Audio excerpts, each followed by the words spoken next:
Thank you, Madam Chairwoman. My first question is for Mr. Noderf. In the wake of the disclosure of the Log4j vulnerability, the director of CISA cited it as another reason for agencies to gather and utilize software bills of materials, Sbombs, which was a new term for me, as part of their cybersecurity programs. Do you recommend we codify in law the requirement for agencies to collect these software bills of materials from their vendors for critical assets? Thank you for the question, Congressman. I appreciate it. I think that there's a lot of work right now going on in the administration in the wake of the cybersecurity executive order that talks about what exactly is in an Sbomb. So I think when the committee discusses what it would look like to codify Sbomb language, it's important to consider the availability of Sbombs, what the extent of them looks like, how those Sbombs are going to be utilized, what the definition of what's incorporated inside those Sbombs looks like. So to answer your question, I think that it is the committee would have to give, if they were going to codify it, they would have to give the flexibility to apply the use of Sbombs in targeted manners that make sense for the risk-based environment. And I know that's a nuanced answer, but you may not need an Sbomb for every piece of software everywhere across all of the environments if they're not really risky assets. So I think we need to be very conscious, the committee should be very conscious about how, if they were to consider codifying, how that would be applicable in the federal environment. We don't want to overburden the industry providers that are building this backbone for the departments and agencies. Great, appreciate that. Ms. Nguyen, speaking of, and you talked about supply chain risk management and the burden on our vendors, this had me thinking there are already a number of provisions that are codified there in law that require the vendors to use trusted sources in their components. Unfortunately, though, we know that many times vendors are accepting attestations of compliance from their subcontractors instead of doing the asset security training themselves to verify. How do you recommend that we enforce the existing provisions?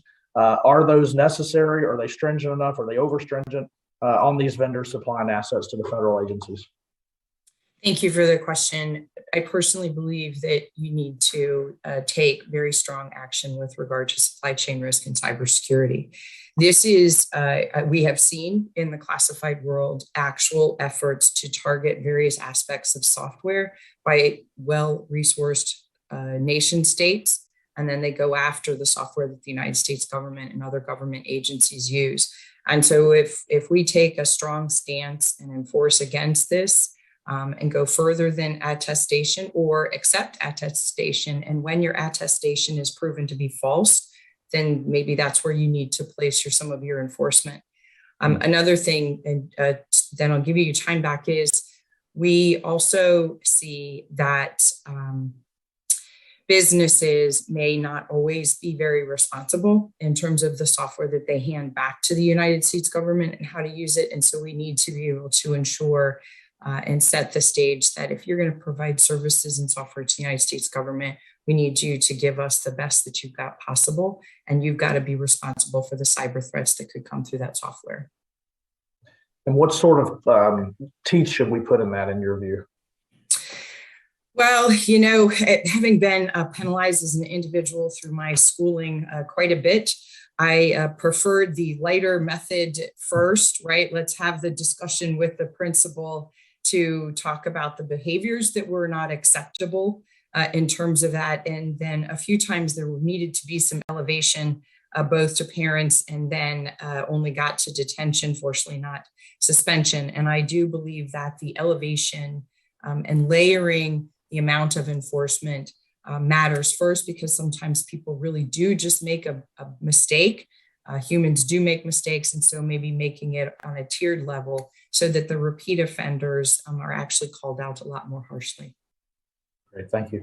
In the little time we have left, Mr. Snyder, I'm encouraged by that the bill has strong language around zero trust, but concerned that securing the federal agencies isn't enough considering our reliance on the outside industrial base. What recommendations would you have for extending zero trust and other requirements beyond to the broader industrial base? And I realize I'll give you 10 seconds left to answer that, so that may be unfair. Yeah, I mean, I'll try to be brief. It's going to be really important to flow down, the key cybersecurity requirements to vendors and contractors that are providing capabilities in. We're very dependent on, DoD, the defense industrial base, but industry writ large, and we need industry to be providing and protecting their tools and then delivering us tools that are secure and resilient. So I think there's a lot of work that we need to do, and it's going to have to be a collaboration with industry. Great. Thank you, Madam Chair. You'll back.